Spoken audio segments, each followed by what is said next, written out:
Welcome, everybody. It's great to see you. What a great crowd. And I was so excited when I saw the roster for this season because we have wonderful, wonderful singers. I'm looking forward to tonight. I love Halliburton. I've been a cottager here, since 1963 when I was born. You can figure out the math. And my parents bought a big lot on Mountain Lake for $6,000. Ooh, and that cost a lot back then. And since then, I've kept up my connection with Halliburton, and I got married in Carnarvon. Melissa played for my wedding. And now my connection with Halliburton is giving back with 100.9 Canoe FM, and I have that radio show on. It's once a month, and it's also up on their website. So if you Google my name, then there's a whole list of shows that you can just click on and enjoy. Now, I also had, in my background, for 26 years, I did opera with children from junior kindergarten to grade 6. And it was great because the operas were short. Carmen was indeed killed, and we had to take her down to the junior kindergarten room to prove she was still alive. And Aida, can take 3 hours at the Met, but with us, she was sealed in the tomb in 1 hour and 15 minutes.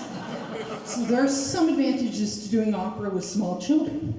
So I got thinking about 20 years ago, because we're celebrating the 20th of Highlands, and looked up a few things that were happening in 2007. Now here's the thing that really freaks me out.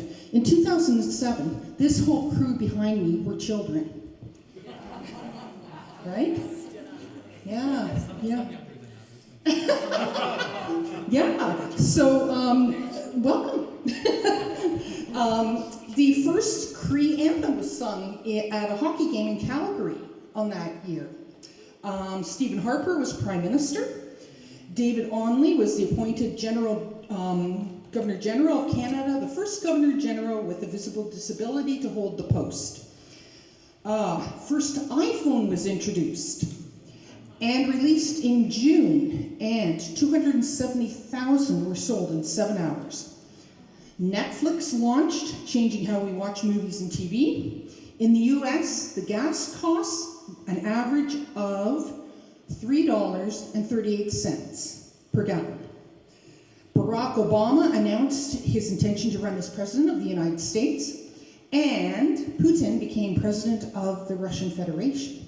But the most important thing that happened in 2007 was the wonderful people at the back, Val and Richard, founded Highlands Opera Studio.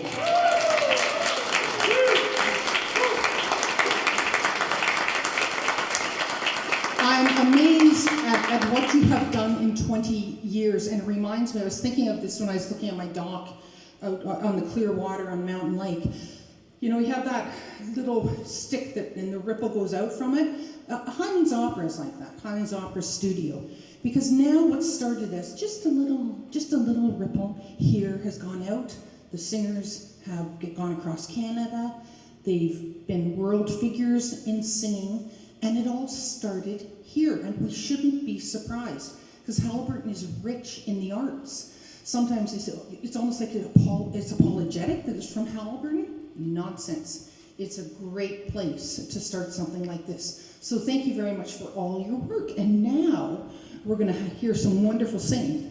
So what I'm going to ask each singer to do is to give their name and introduce their piece. And then afterwards, I will ask you a question. Something simple like, what is the meaning of life? Okay, so we'll start with, I think, Maddie first.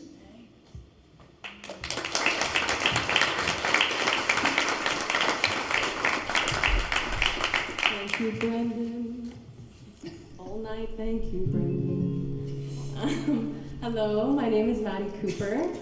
I will be singing an original piece of music. It's called Still, and this is its debut, so I hope you enjoy.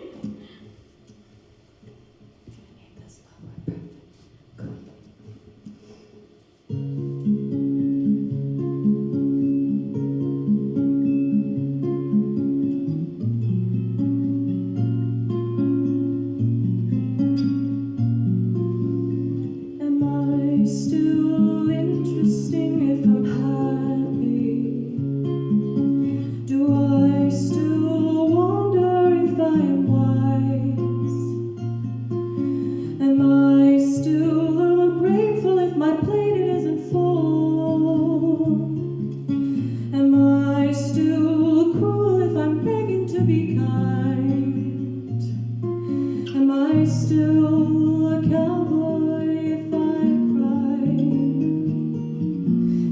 still an angel if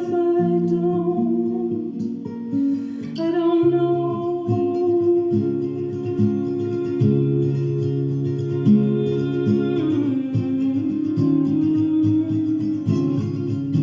Please excuse me. Am I still advancing if I am restful? Am I still grateful if my plate it isn't full? Am I still selfish if I'm healing for my children? Are you still there if I don't see you till then? Who's to answer all this fretting? Are there still some questions I'm forgetting? I miss the universe. I miss her voice in my ear. I miss the vibrations emanating from her. My peace would be complete if she were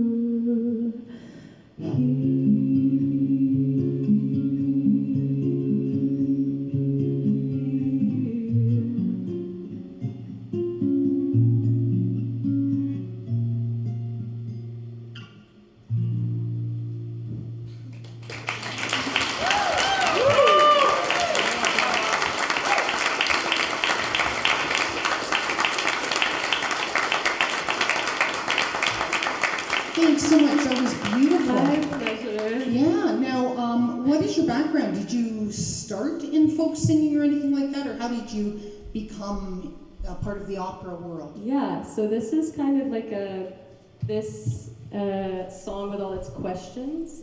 Didn't start kind of the first wave of involvement. It started, it kind of encapsulates the feeling of like a return. So I was raised, both my parents are musicians. My mom's a piano teacher, my dad's kind of like rock and roll, cool guy, bass player. They met in a recording studio, which I think is pretty cool.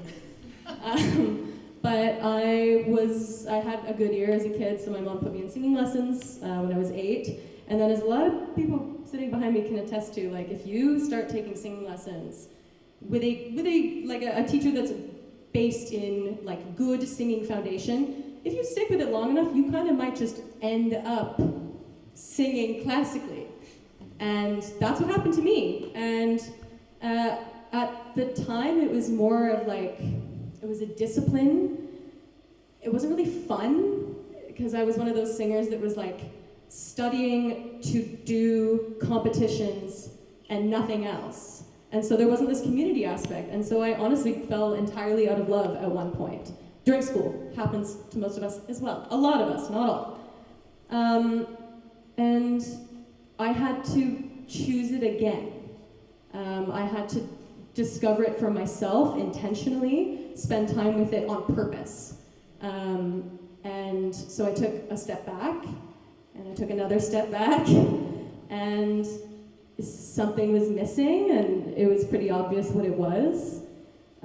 So I started exploring it again, but for me this time, and now I can't stop. What did Mr. Rock and Roll Dad think of opera? He was just kind of like, yeah, go mad. He was like, go mad, yeah. He just thought I sounded like pretty, you know what I mean? But now that he's coming to my shows and things, he's entranced by the theatrical element, which is, because I'm a huge fan of choral singing, but that's really why I love opera, is that it's refined technical precision and musicianship meeting play and community and exploration. Yeah. Well, thanks so much. Hey, my pleasure. Thank you for listening. We have another guitar player coming up.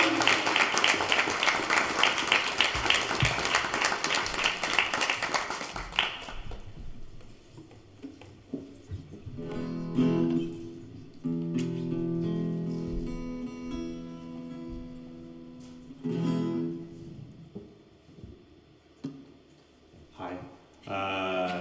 My name is Dante Mullen Santone. I'm from Sudbury, Ontario, originally, and yeah, I'm gonna play Pride and Joy. The Stevie Ray Vaughan, if you're familiar.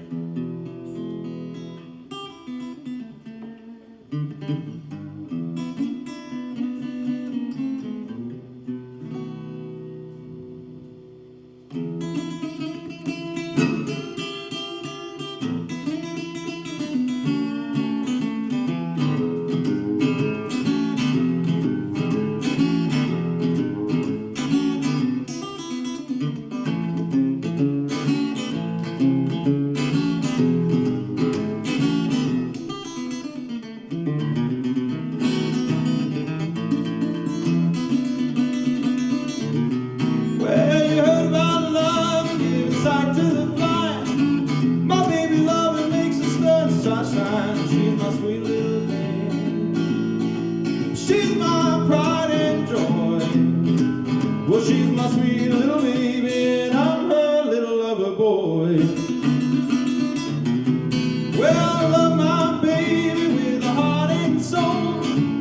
My baby love and never grow. She's my sweet little thing.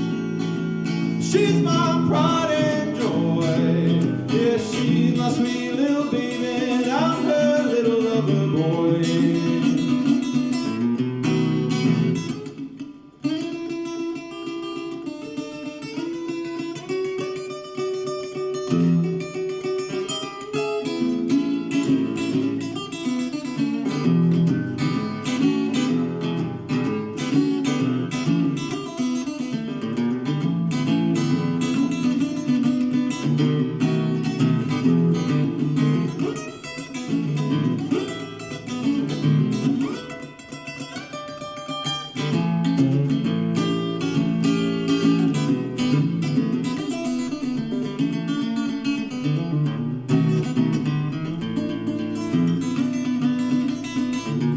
Well, I love my baby, she's long and she's lean. You mess with her, you see a man getting mean. Well, she's my sweet little thing. She's my pride and joy. Yeah, she's my sweet little baby, and I'm her little lover boy. Well, I love my baby, wanna buy me some wine. I love my baby till the end of time. And she's my sweet little thing. She's my pride and joy. Well, she's my sweet little baby, and I'm her little lover boy.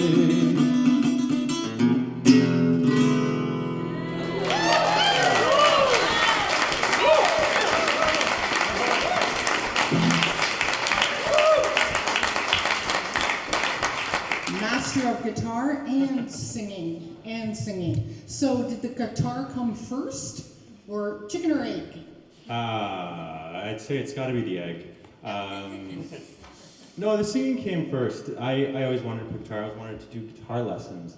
But my my mother was instructed by her family. There's a lot of guitarists and fiddlers in the sort of kitchen concert, Northern Ontario culture, and you know, a really musical family tradition, but mostly in country and Western type stuff. And they always told her, well, we always wished that we had sort of formal musical training. So they, my mom was, you know, very receptive to that advice and put me in piano and very diligently, and sometimes less diligently, convinced me to practice. So learned some piano and did a lot of singing. Started in a choir, was always singing in class.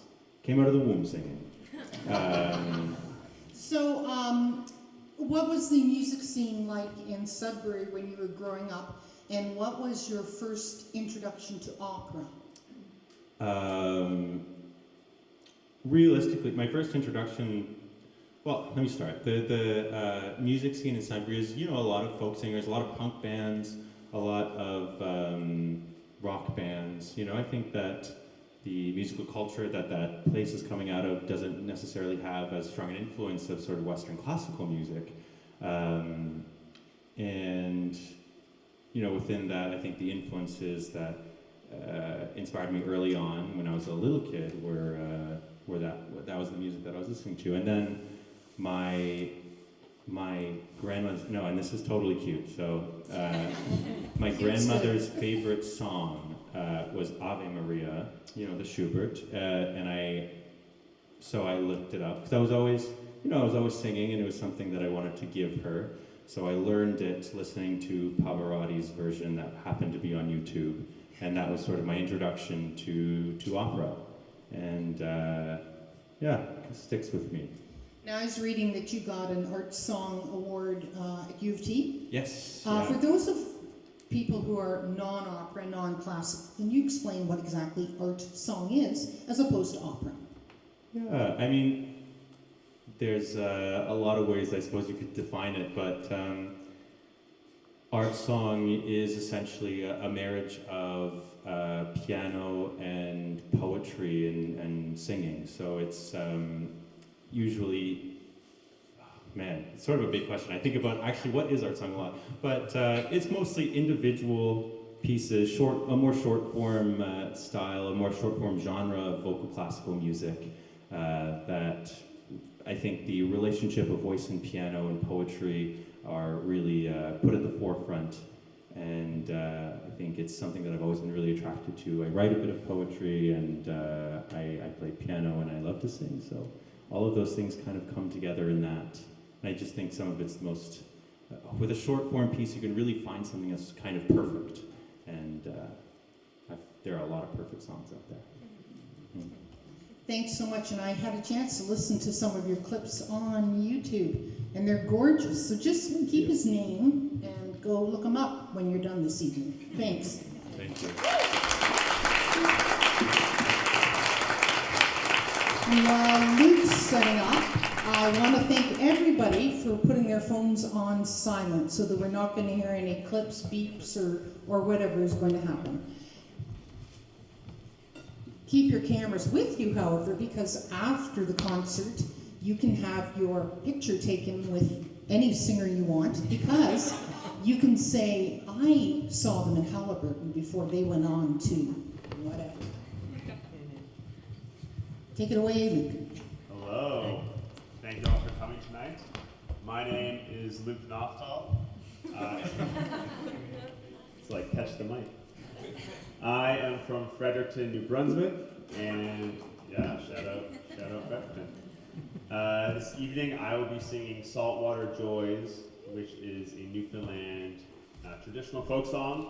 A lot of my family comes from Newfoundland, so yeah, it just made a lot of sense to want to bring this. It's a song that's very special to me, and I hope you all enjoy.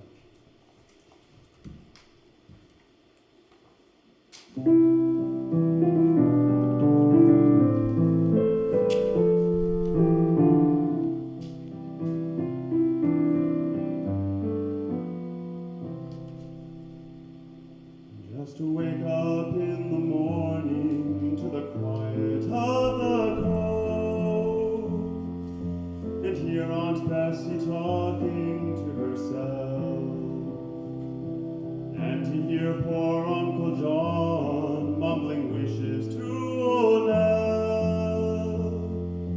It made me feel like everything was fine. I was born down by the water, and here I'm gonna stay. I've searched for all the reasons why I should go away, but I haven't got the thirst for all those modern day toys. So I'll just take my chances with those saltwater joys.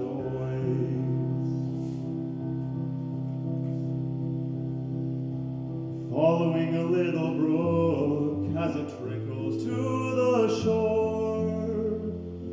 in the autumn when the trees are flaming red, picking leaves that fall around me, watching sunset paint the hills.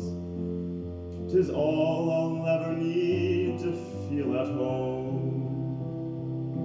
This island that we cling to has been handed down with pride by folks who fought to live here, taking hardships all in stride. So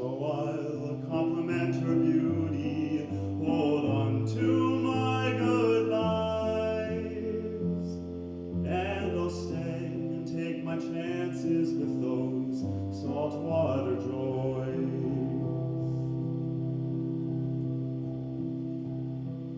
How can I leave those mornings with the sunrise on the cove and the gulls like flies surrounding Clayton's Wharf? Platter's Island wrapped in rainbow in the evening after fog. The ocean smells like perfume to my soul. Some go to where the buildings meet to reach the clouds, where warm and gentle people turn to swarming faceless crowds. So I'll do without the riches, the glamour, and the noise. And I'll stay and take my chances with those saltwater joys.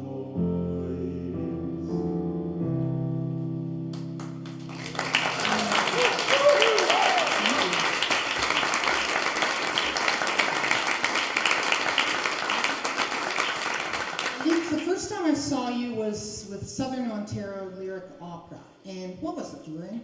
I was in Carmen. I You're was in Carmen? Nika. Yeah. Yeah, that was. So it was in Inca. And I was out in the lobby. I go out and I listen to what people are saying, because when you're reviewing, it's kind of interesting to see what they're saying. So I went up to this one and listened in, and this person said, "Who's that guy playing Zuninga? You know, it sounds really good." And I thought, well, I'll go listen to somebody else. And went up, and this guy goes, "Who's that playing Zuninga? He's really good." And I thought, I want to hear more about the opera than you, quite frankly. So then I went around to a younger group, and they said to me, "Do you know Zuninga?" So you made quite an impression. I love the fact I that paid them very well. Yes, you did. And great to hear someone from New Brunswick, because my family's from New Brunswick, and someone here is from New Brunswick. And it's excellent. So tell me, how has that sort of music, for instance, which you just played, affected your singing? Has it trained you in a way for opera? Yeah, I think a lot of this music really affects a lot of the importance I put into storytelling and just the importance of text. I especially feel it going back to what Dante was saying about art song.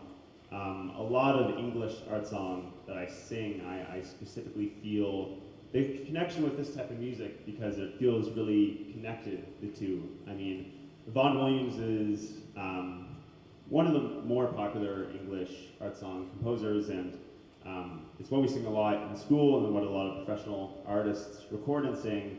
And so it's interesting for me to, the more I learn of this Newfoundland folk songs, I feel like the poetry and the text, it feels like it can almost be interchangeable with these other songs that are just done so much more regularly. So it has put a different idea of my mind of what we might call like higher class art and music is when you can compare it to something that feels so approachable, that feels so common and so warm. And I think that has been the key for me, is just finding the grounded warmth and the humanity in all these works that are, and even to that extent going towards opera, something that's other languages, and there's the bigger stage, and it can be a bit of a separation sometimes from the artist to what you're actually putting on. So I think it's helped me find that deeper connection between the two. Now, when you're learning a role, it sounds like you're very text-driven. Do you approach it by listening to the whole thing together at once, or do you listen to the music first, or do you listen to the text, or what do you do? I listen a lot. I usually try to find one, for example, in Don Pasquale, which I'm taking part of. I try to find one recording that I really enjoy. One specifically for what character I'm portraying, someone who I feel like really brings the style, and something that's in Italian, someone I really appreciate their flow of the language and their treatment of the text. And so that's really important to me, especially as a foreign Italian speaker. really getting to connect with someone who understands the flow that is their second nature and trying to take that on myself. So there's certainly a lot of listening. I focus more on my parts, and then it's kind of exciting then to hear the other parts of the score that I haven't been as focused on necessarily, and hearing my colleagues bring them to life. So it feels like a bit more collaborative in that way. I don't want to have all my ideas or all just my musical idea of the score fully ingrained in just what other people have done, but getting ideas for myself and then taking in what my colleagues are bringing to the table and all their prior work as well. Thanks, Luke. What's your role in Don Pasquale? Don Pasquale. Ooh. Dante, what's your role in Don Pasquale? Malatesta. Ooh. Malatesta. Yes, it's a great role. And what are you singing? Are you one of the nuns? I'm in Swar Angelica. Yes, Oh, you're a nun. I am one of the Swars. Okay, so keep an eye out and come and see them at other things.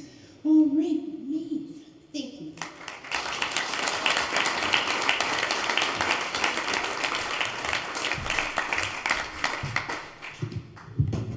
Thank you, Brendan. Hello. Ooh, fancy microphone. I don't often get to sing with a microphone, so this is pretty great. Thank you. Okay, yeah. It's like an ice cream cone. So today, I'm so happy to be back at Highlands Opera. I've been here before, so I'm sure that some of you are sick of my Irish songs, but I've got another one for you. Don't worry, it's a new one. It's Don Logue. So I grew up singing Irish songs at Feshina, at the Feshes, Irish Feshes in Ontario and London, with the Irish Benevolent Society and things like that, and that's kind of what one of my gateways into singing. I, of course, also loved listening to Disney, as you do. So here's Don Logue, Young Donald.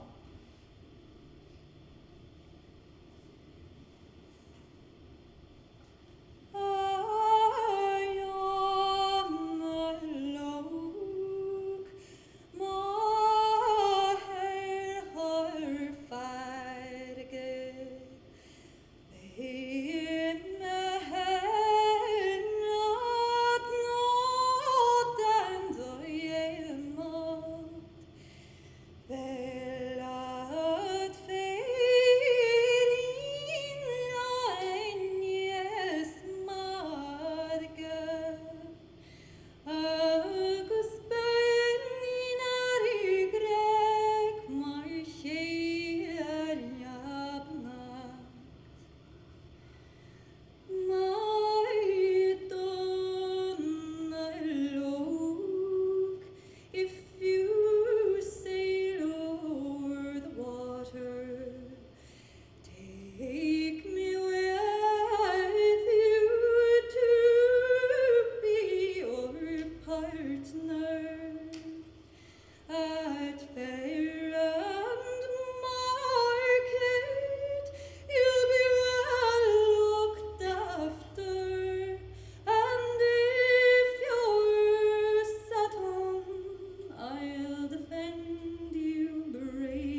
this tent and all the nature and hearing the birds singing and her singing that way. It's beautiful.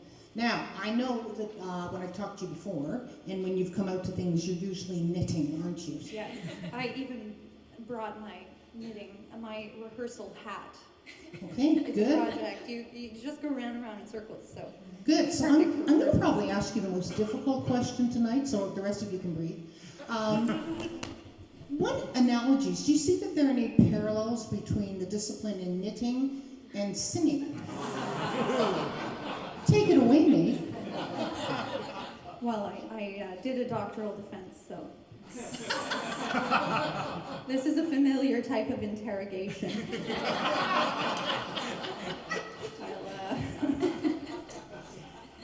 You know, Dawn, in terms Yes, of Maeve. similarities, I think there are some very interesting ones that, thank you, as they pertain to, thank you. I'll answer this in two parts as they pertain to both individuality and the uniqueness of a product and a particular knitter or singer, and also as it pertains to ease and effort and the discipline itself of singing as a physical sport. And so how many knitters are in the house? Any? Yes, okay. So you'll all know that if you have a project, maybe you're using a pattern, just like we use a score. In music, it will completely depend on what yarn you choose, what properties of the yarn. Is it alpaca that has some nice drape? Does it have some silk in it? Is it just untreated wool that's gonna be more like gritty, right? And what size needles are you using? Is there a lot of spin on it? Is there a lot of spin in the yarn that'll get it like nice and bouncy? And so all of that goes into how you interpret the pattern. But then so too does your gauge. The gauge is sort of how loosely or tightly you knit, if your rows are different, if your stitches are individually different. And so every single one of these people here behind me have, I'm sure, and all the tenors can agree, I'm sure you've all learned and sung the same song at some point, but not a single one of them will ever have created the exact same project, the exact same product.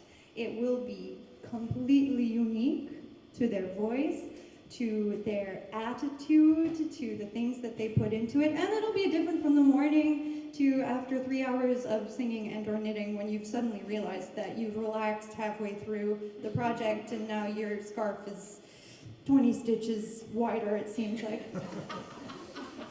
So that's part one, Dawn. Keep it coming.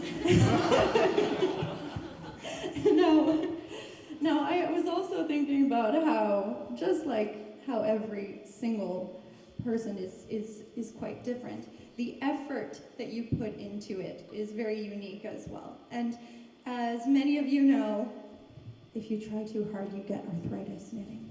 So, yeah, you don't want to hurt your hands. You know, you don't want to do too much knitting. You don't want to grip it and try really, really hard.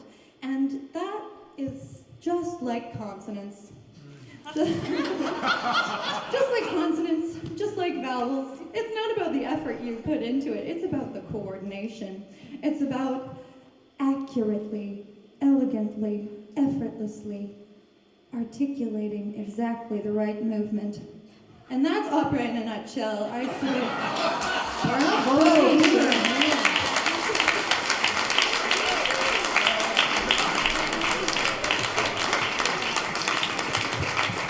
Oh, you never cease to impress me.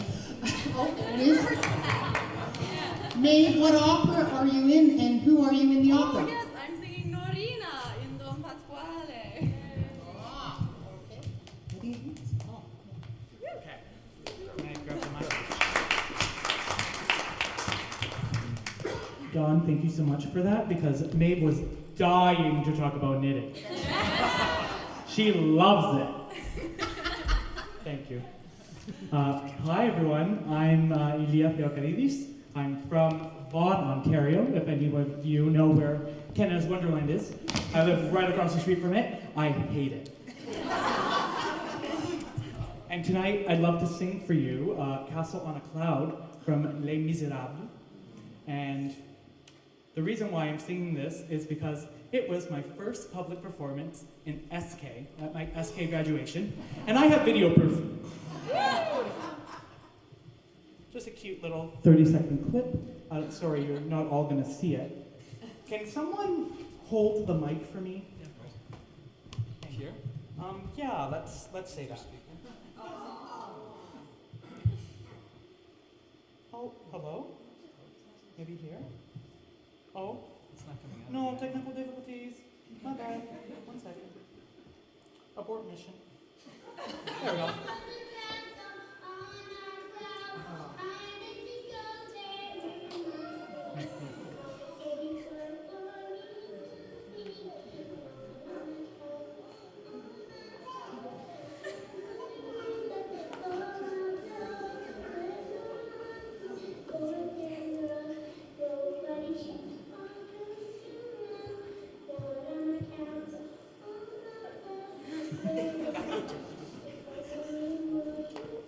And we'll finish it. Thank you. I'll put it here. So I would like to recreate that performance with all the octave ups and everything. And I'd like to introduce Miss Christine Bay on the piano. And yes, we have to transpose. Okay.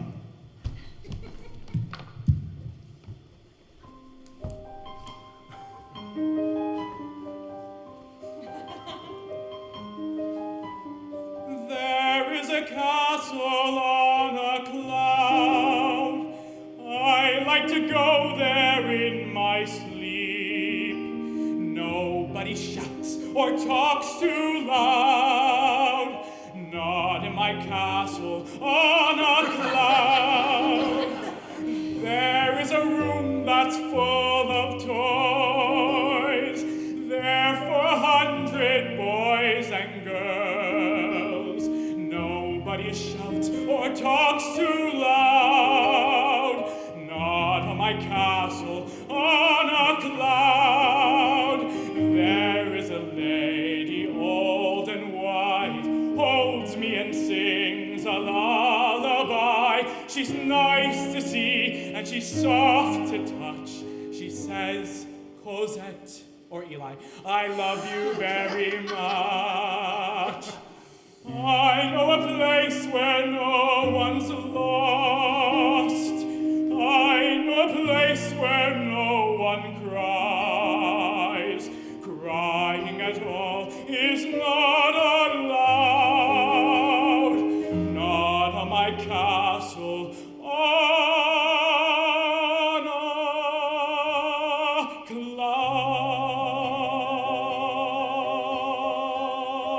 cloud. I didn't hold it this long when I was a child.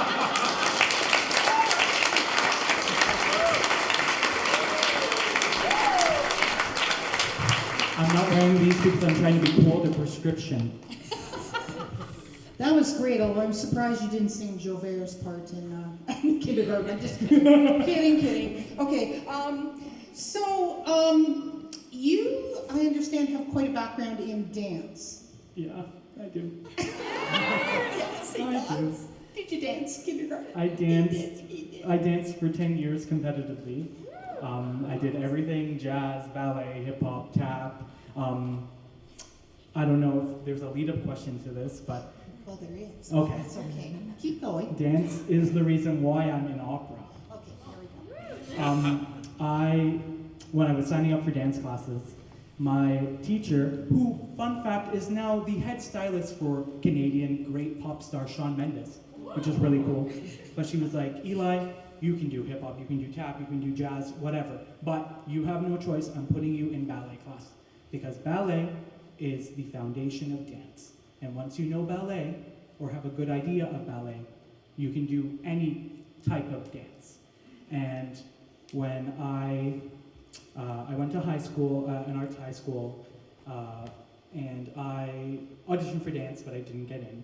And I still went to the school and did a music class, and the teacher there said, hey, like, I think you have a lot of potential to be an opera singer. And I don't know if any of you know the mezzo-soprano who, I think she came here in 2020. When did you do Onegin? 2022, Simona Jenga. We went to high school together, and she was the person that connected me with my first teacher. And the rest is history. But from there, it's, you know, I was happy to go to school to learn opera and to learn technique, classical technique, because now I feel like I can sing anything. Musical theater, pop, jazz. Maybe it'll sound a little operatic, but who cares? He's also got a great website, so take his name and punch it in. And I'm going to do a little plug here, Okay. because my next guest on Opera Night in Canada will be, yes, you! We've already recorded it, and it's magnificent. So I think that's next Thursday. Next Thursday at 6. I can't wait to listen. Yeah, it'll be great. You're a very good interviewee. Thank you. Okay. Done.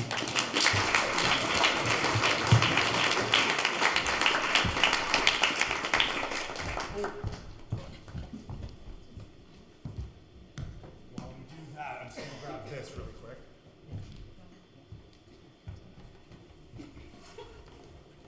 Hi, everybody. My name is Michnia. Difficult name, I'm aware. I'm originally from a small town in Romania called Slobozia, and I moved to Canada 20 years ago. So, Highlands 20 years, me 20 years. Coincidence? I don't know. Probably.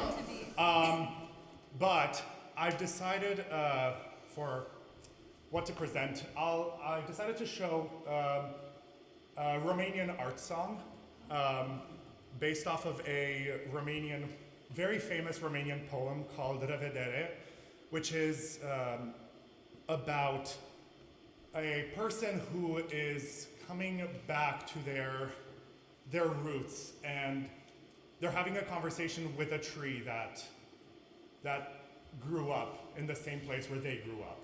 And in the meantime, they've been away from their hometown, from their home, from their family, and they've come back, and this tree looks just as beautiful and as young as it did when they were growing up. And yet the person has gotten older. Maybe there's a few wrinkles here and there. Yeah, that's the gist.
Ce fac de mult, iar naviscolul ascult, crengile-mi rupându-le, apele astupându-le.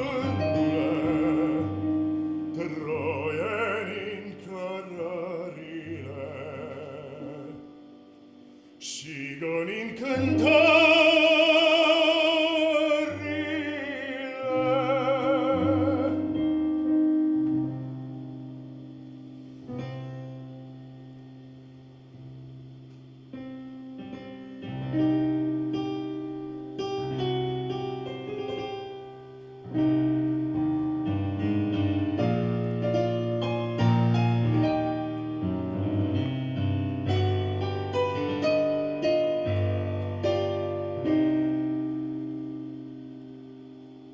Si mai fac ce fac de mult, varadoina mio ascult, pe cărarea spre izvor, ce le-am dat-o tuturor.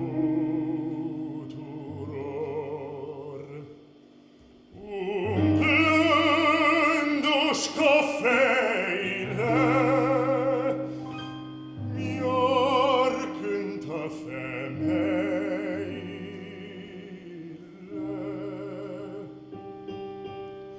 Codrule cu râuri line, vremea trece, vremea vine.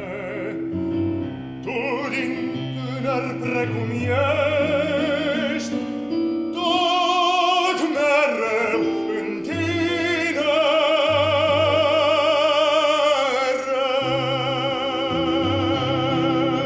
rești.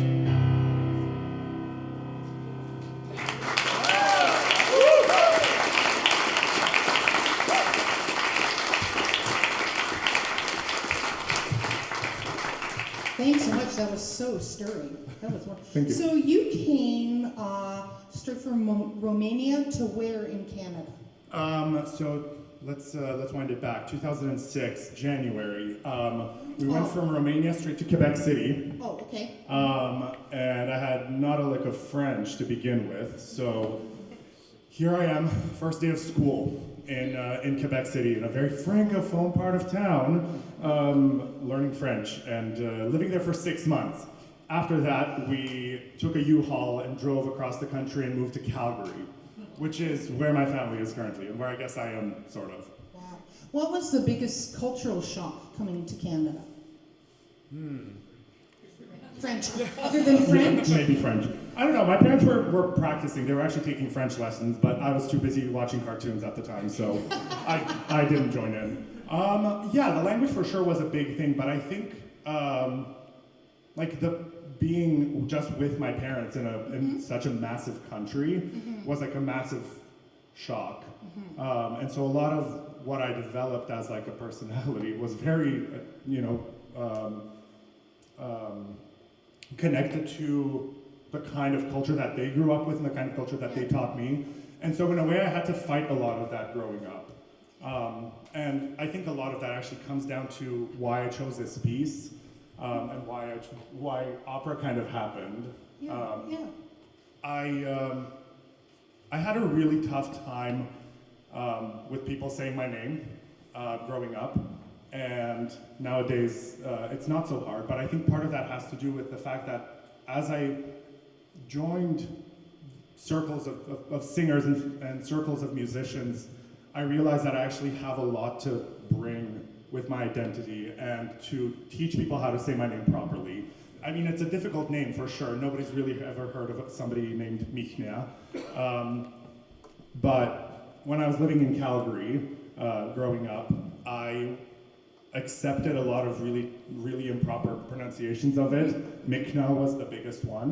And I still have people that call me that, but that's, I've accepted it, it's fine. I don't hold any grudges.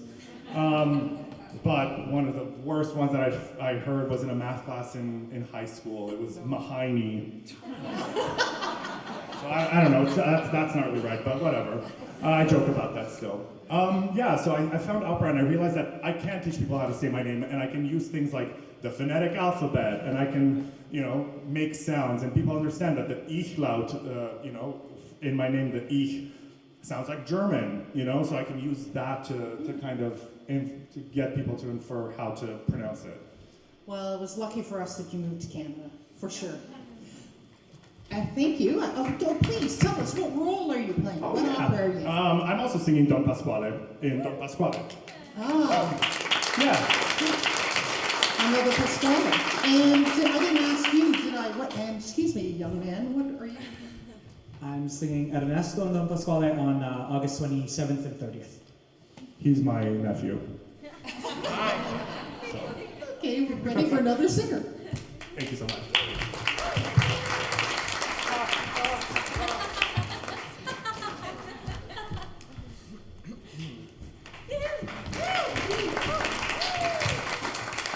Hi, good evening. I'm Noé Moreno from Mexico City. So, thank you. The song I will sing don't need presentation because I'm pretty sure that everyone in this room knows this song. So.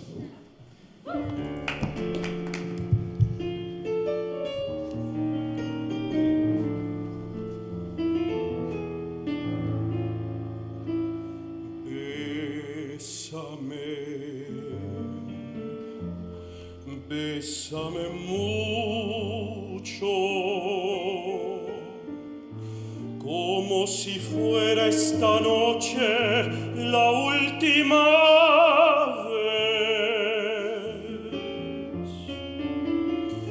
Bésame, ay, bésame mucho,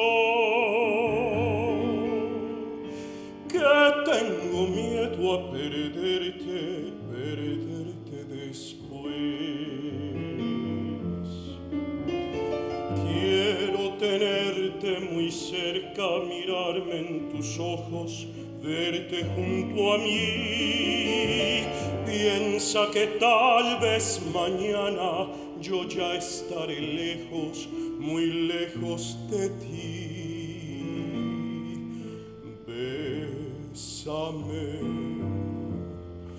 Bésame mucho, como si fuera esta noche la última vez. Bésame, ay, bésame mucho, que tengo miedo a perderte después.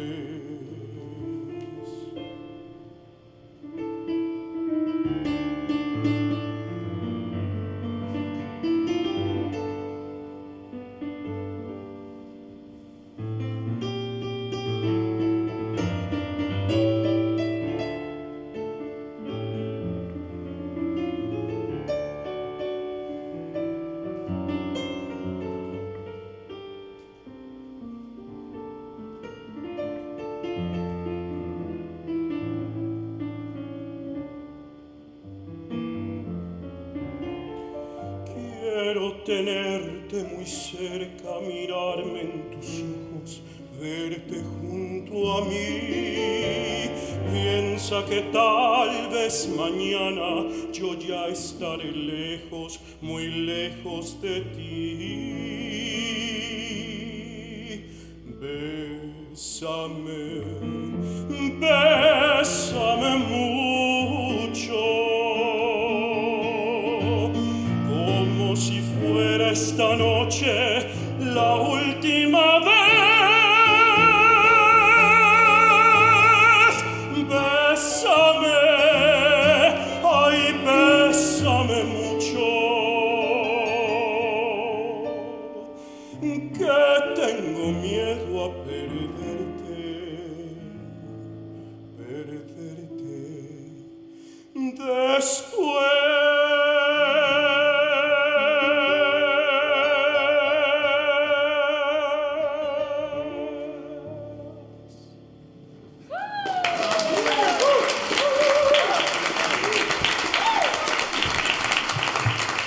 Honestly, one please, because my English is not too good yet. I will take it easy on you. The first thing I have to say is, can everybody see these fabulous shoes? Oh, thank Can we have a, little applause for that? That's great. Now, you you said that you like coffee and puccini. Yeah, I love In that Puccini. order? In that order. Okay. Absolutely. Why do you love Puccini so much? What Oh. is it about? Wow, yeah. Puccini is the composer who wrote the first opera that actually I saw in my life. Okay. And the opera who fell in love with Yes. opera Yes. actually is Turandot. So when I saw Turandot, I said, oh my gosh, I have to do this for the rest of my life. And that's why I'm singing opera. Now, you were a Cupid in La Boheme. What is that all about? Yeah, when I made my debut, my operatic debut was not singing actually because the stage manager, is that correct? Yes. Invent a role for me. Actually, it was a Cupido, and in the third act, when Musetta starts to sing "Quando me vo," actually I start to fly. Thank you. With an arc and starts to fly the arrows. I don't know how to say in English. And yeah, that's my operatic debut. Actually. And what part will you be playing this year? I'm part of the independent studio, Oh. so I came for coaching with amazing teachers like Richard, like Christine. Thank you so much. And I'm very, I don't know how to say, thankful. I'm very thankful for the opportunity and to meet these amazing singers, these amazing guys, and these amazing people. Thank you so much. Thank you so much. Yeah. We're very pleased that you decided to come to Canada. So have you had Porthoderi ice cream yet? Yeah. Okay. What flavor? You're not off yet. What flavor? It's chocolate. Death by chocolate? Or Chocolate. was it chocolate? Just plain chocolate? Yeah, just plain chocolate. I love chocolate. I'm a chocolate guy. By the way, if you want to hear Nessun Dorma, just search Richard Margison, Nessun Dorma, and you're going to hear an amazing version. I think I put that on my latest show, but for some reason I kept on mispronouncing your name, Richard, so it would come out as Richard Margison. It sounded like I was Sean Connery. I'm not sure why, but I got it. Margarine, okay. Margarine. So on to the next singer.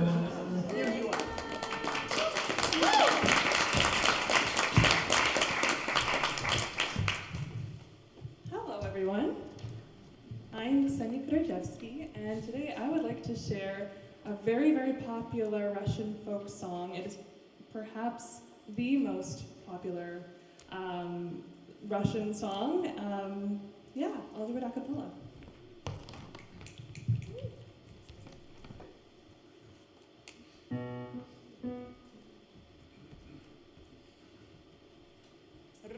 Расцветали яблони и груши, поплыли туманы над рекой. Выходила на берег Катюша, на высокий берег, на крутой. Выходила на берег Катюша, на высокий берег, на крутой. Выходила, песню наводила, про степного сизого орла.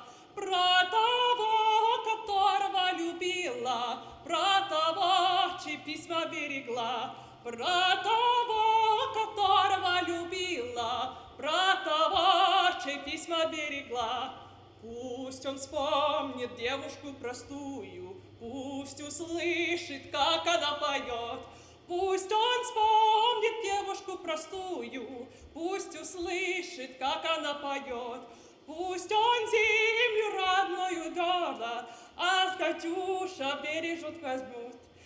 Расцветали яблони и груши, поплыли туманы над рекой. Выходила на берег Катюша, на высокий берег, на крутой. Выходила на берег Катюша, на высокий берег на крутой.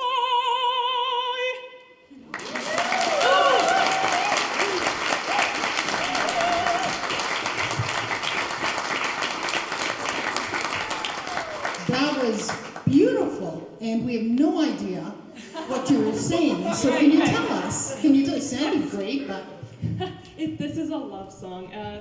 The first verse is explaining a beautiful spring morning with the blossoming apple and pear trees and the fog on the lake. And Katyusha is the name of a girl, Katya, Ekaterina. And if you know anything about Russian, you know that every single name has a diminutive. It always has to be short and cute, like. So yeah, and it's about her awaiting her love and the return of her loved one, and may he remember a simple girl who loves to sing and loves him very much. now your ethnic background is. Shocker, it's Russian. Yeah, so Jeez, okay. both of my parents immigrated just right before I was born. So I was born in Canada, but I was raised, I kind of like to call it like a little mini Russia, because it was actually technically my first language. I remember when I was in school, I struggled to understand the humor of other kids. I found it a little bit challenging at first to, like socially it was a little bit challenging. And I do recall really enjoying any music classes that we had. And I always remember looking forward to them quite a lot, and it was kind of like this relief. And my parents noticed that I really am into it, and they put me at first into piano lessons, and I took that very seriously. One thing about me is I've always been very serious about everything that I do. Still trying to, unlearn that.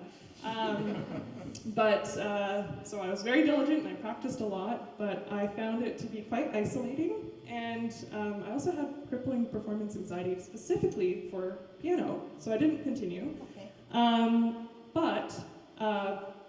That's when they noticed, well, you also kind of have a great ear.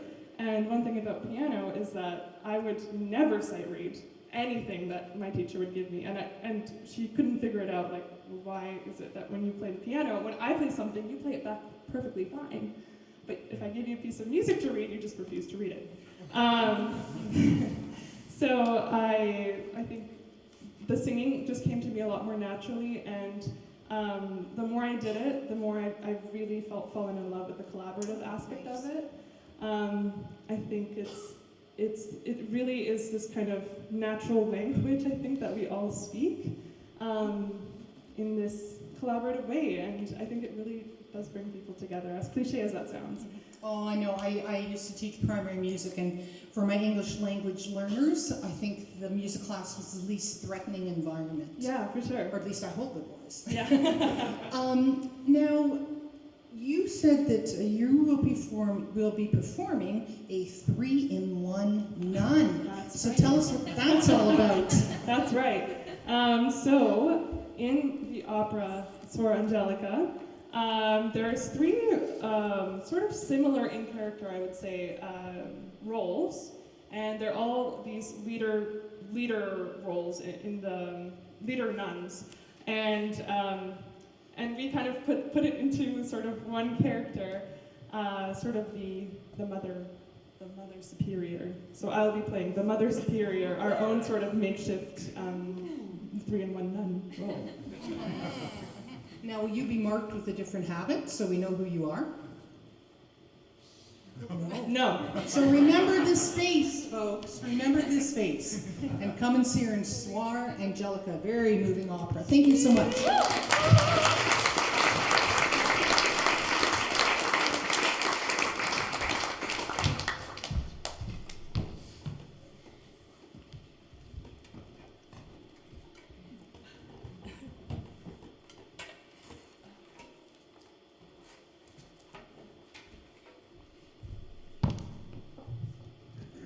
Hi everyone, I'm Maria Milanic, and today I will be singing Le Secret by Fauré.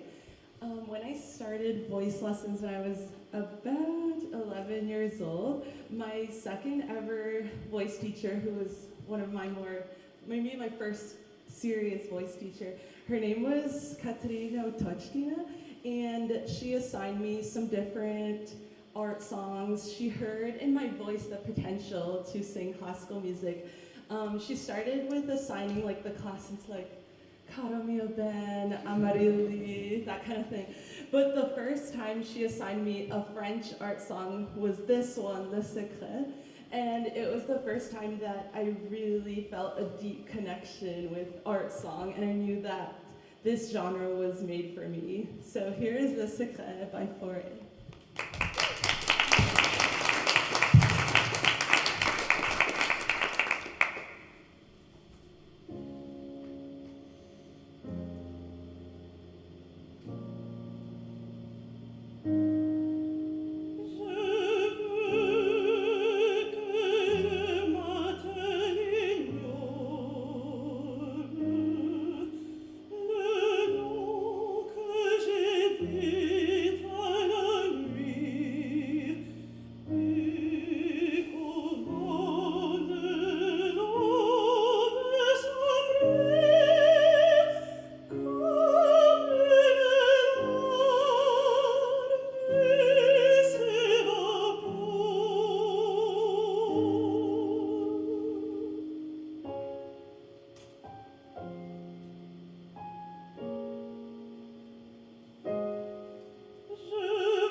I don't know if you could hear it, but after that, there was a collective sigh of,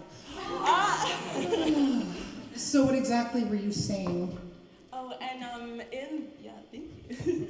In this particular song, I was saying that I have a secret that I want the nature to help me evaporate into a tear, or the sun to like burn up my love, and for no one to actually know this secret of how great of a love I'm experiencing. Wow. Yeah. My cousins out there, they have a cottage on Kashega-Wikamok, and what was that book? The Secret. What was the name? Beverly Gray's Secret. But unfortunately, they had a fire, and we never know what her secret is. We have no idea. Now, you are Serbian, Croatian, Canadian, who has a double major in voice performance and French language. My goodness, you can sing, you can speak in any language. What is your favorite? What is your favorite language to sing? Oh, Well, definitely French. Because I do sing sometimes in Serbian, Croatian. My mom really enjoys looking for Croatian or Serbian art song, and sometimes she'll find like a random song. She heard one in a movie. Oh my gosh, I forgot the name what it was. And it was called Ljulala, but it was this cute Serbian lullaby by Petar Konjovic, and it was written for voice and piano. She would like dig up these crazy like archives of Serbian songs online somehow and like join these Facebook groups that had like Serbian art songs. I don't know how. I love my mom. And one time we took that Ljulala song and we had it, and my partner Chris, he transcribed it for voice and guitar. And then we performed that one time at this festival in Montreal called Les Printemps Slaves, and it was really cool. So, yeah. Now, are you a nun? Oh yeah. No. No, you're not. Oh, actually. Are you a nun this year? So I will be playing that Sia Principessa, but I do have a little cameo as a nun at the beginning if you recognize me. So you're a nun and then you're a nasty older woman. Yeah. I'm sure you'll be. And don't take this the wrong way, but I'm sure you'll be great at it. Yeah. Good job. Thank you.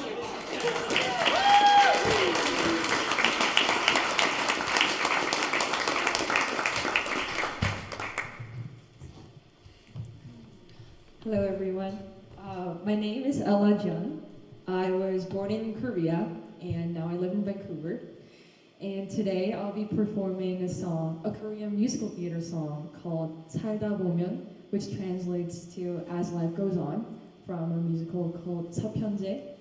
And a little bit about this piece. I grew up listening to this piece. It was me and my mom's one of our favorite songs.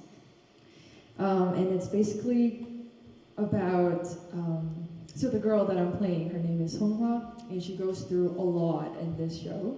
And this is a piece where she just takes a moment to think about her mom who had passed away, and this one phrase that she would always tell her, which, excuse my translation, it might not be the best, but I think it translates to, if you just continue living, you will be alive.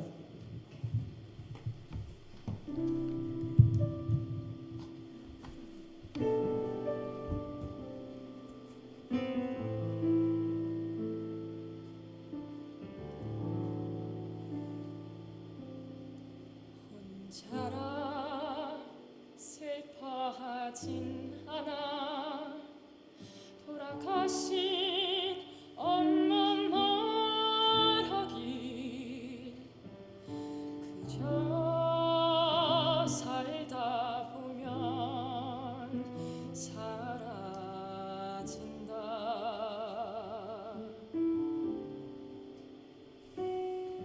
그말 무슨 뜻인진 몰라도 기분이 좋아지는 주문 같아 너도 해봐 눈을 감고 중얼거려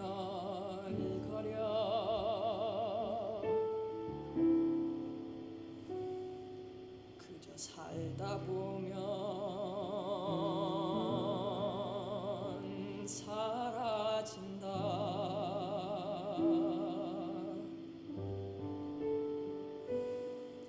그저 살다 보면 사라진다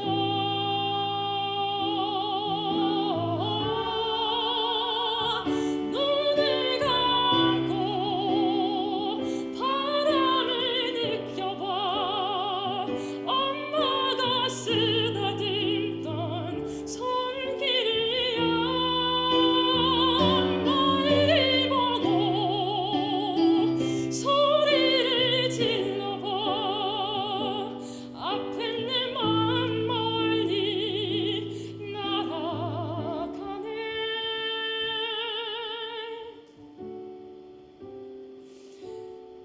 소리는 함께 놀던 놀이 돌아가신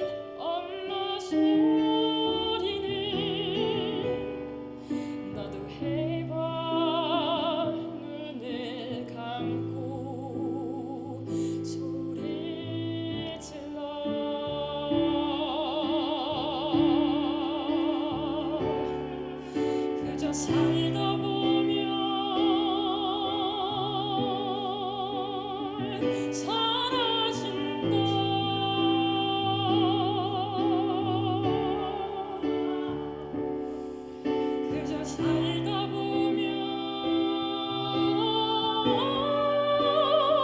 사라진다.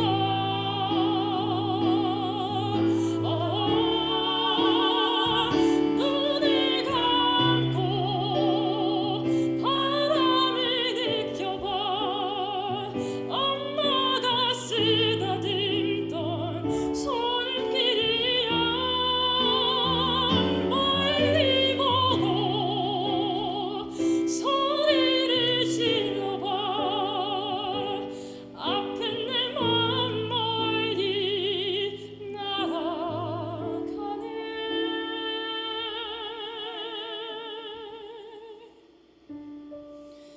그저 살다 보면 사라진다.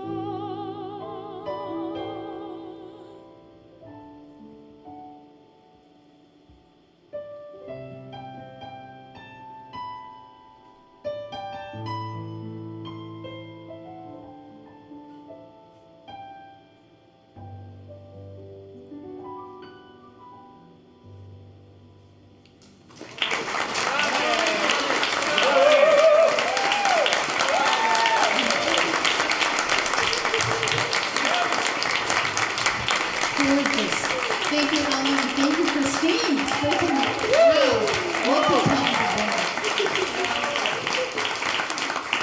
I have to say how moved I was by your La Boheme excerpt the other night. You've got a gorgeous voice. Now, did you start out in musical theater? I did. I sure did. Uh-huh. And what transpired that you moved to opera? It was actually more of my parents' support. Although both of them were not musical at all. They did not listen to classical music before I got into classical music. But I was very into musical theater, and they thought, well, isn't classical singing the foundation of all kinds of singing? Maybe if you really want to become a musical actor, you should start singing classical first, and then it'll become a good step for you to get there. Yeah. So I was like, okay, why not?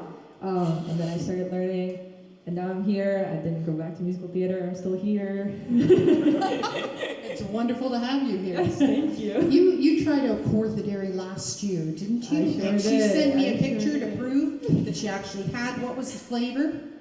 Oh, I think it was cookies and cream. Oh, wow. Yeah. Oh, you know, I'm very impressed. No, do you know what you're going to try this year? Well, I already tried peaches and cream, which was That's really good. That's really, really good. And besides ice cream, what else will you be doing up here? What's your role? Are you in an opera or what? I'm also a nun. Oh, she's a nun, isn't that nice? Yes. We have a lot of nuns here tonight. Yeah, I'm also like 3 nuns combined together. You're a 3-in-1 nun too. Yeah. 3-in-1 nun too. Yeah. Okay, thank you. That was wonderful. Thank you.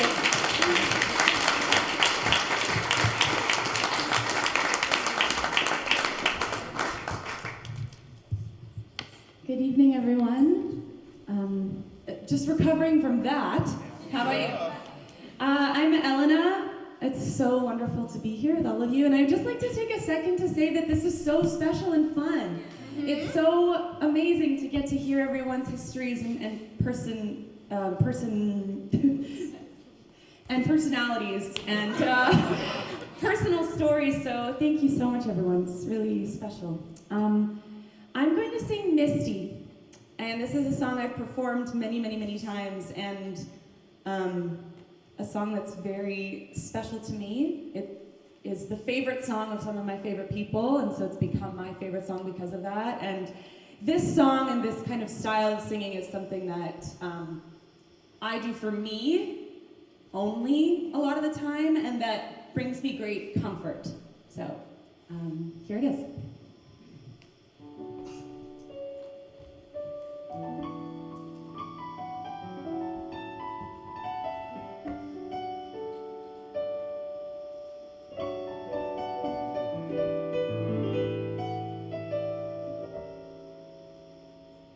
Look at me.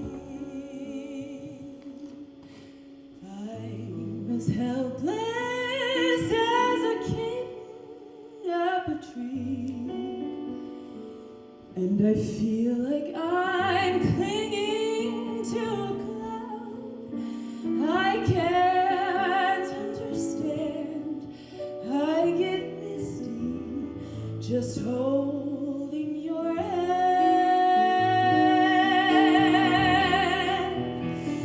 Walk my way, and 1,000 violins begin to play. Or it might be the sound of your hello, that music I hear. I get misty the moment you're near. You could say that you're leading me on, but it's just what I want you to do. Don't you notice how hopelessly I'm lost? That's why I'm following you on my own. Should I wander through this wonderland alone, never knowing my right foot from my left, my hat from my glove? I get misty and too much in love.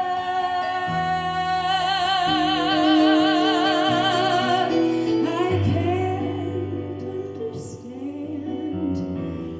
I get misty just holding your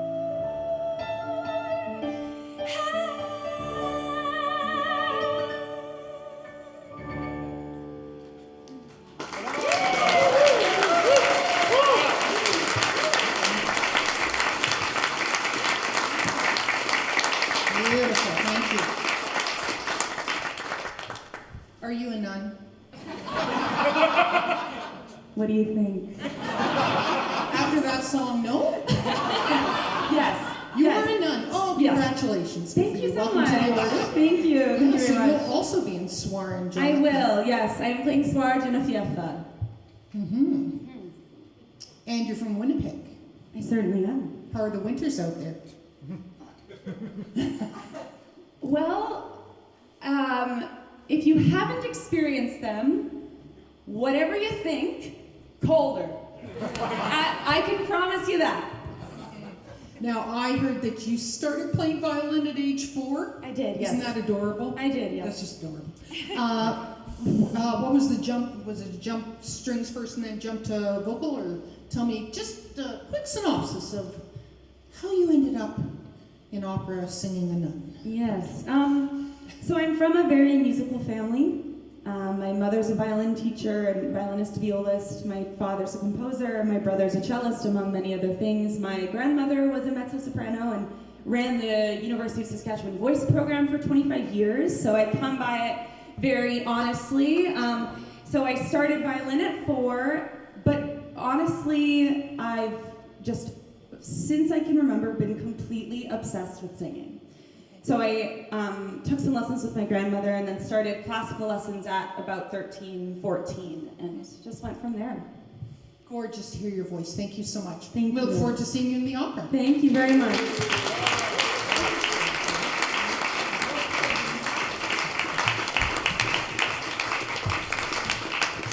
Hello, good evening, bonsoir.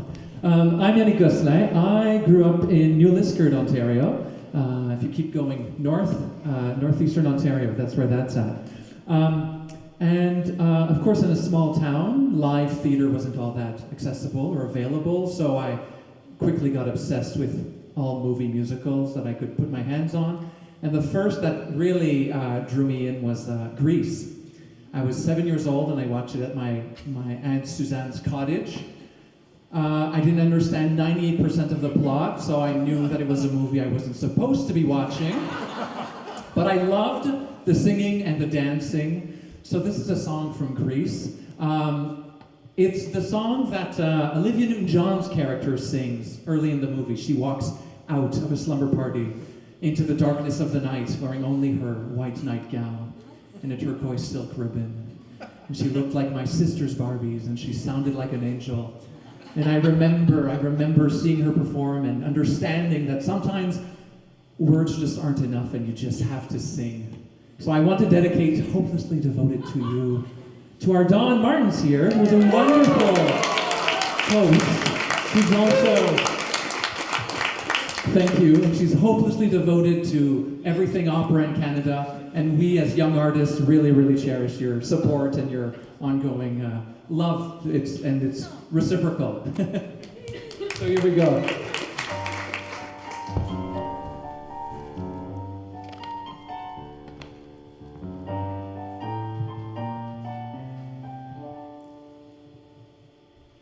Guess mine is not the first heartbroken. My eyes are not the first to cry. I'm not the first to know there's just no getting over you.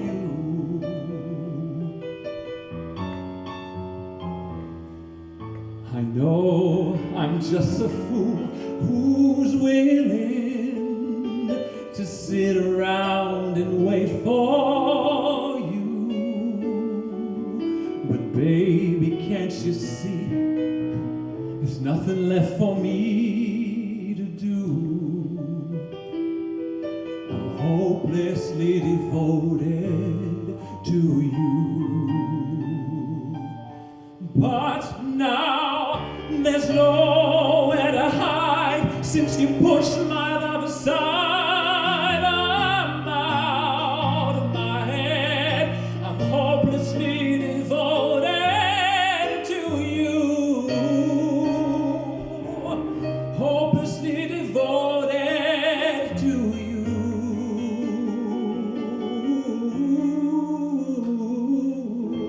Hopelessly devoted to you.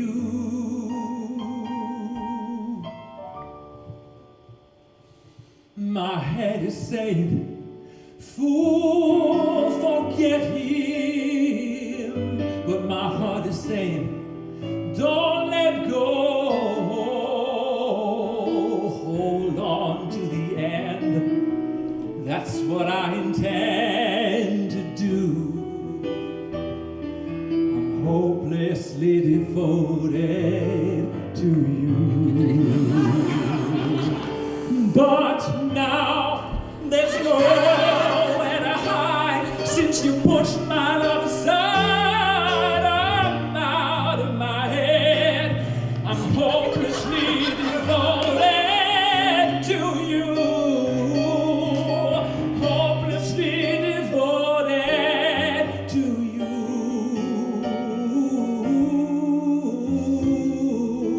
Hopelessly devoted to you.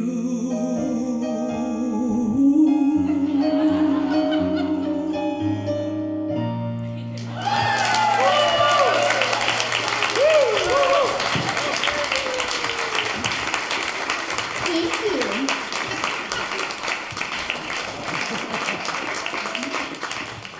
Well, Well, what opera are you singing and what's your character? I am not a nun. You're not a nun. Not a nun, no. You're a priest. No. No. I'm in Don Pasquale and also singing the role of Ernesto. Battle of the Ernesto's here. There's no battle. It's all. What battle? It's all love. It's all love. Different, yeah, did you see what she said? Different knitting projects, you're right. You're right. I think I first saw you in the Gondoliers with Toronto Opera Theatre. Okay, cool. You were hilarious. Thank you. It's these limbs, really. Yeah, They no, do- I know, it's great. I say I went to the Dick Van Dyke School of Theatre, so. Fantastic. You got such a joie de vivre on stage, and I assume in life. What do you do, though? Let's end on a bummer. What do you do when it gets you down? When the the process of trying out and all that can be very wearing and very tiring for young artists. So Yeah, absolutely. That's a great question. Thank you. And I think we all have different ways to cope with it. For myself, I've had to learn for sure how to deal with rejection, how to deal with little failures sometimes. But it's always trying to reframe it. I've had some great mentors in my life who've kind of taught me ways to go into an audition with a plan, for example, so that you never leave. You always leave an audition feeling like you also get something from it, even if it's not a gig or a contract. You might not get it, but at least see it as another performance opportunity, another chance to check in on your repertoire and stuff.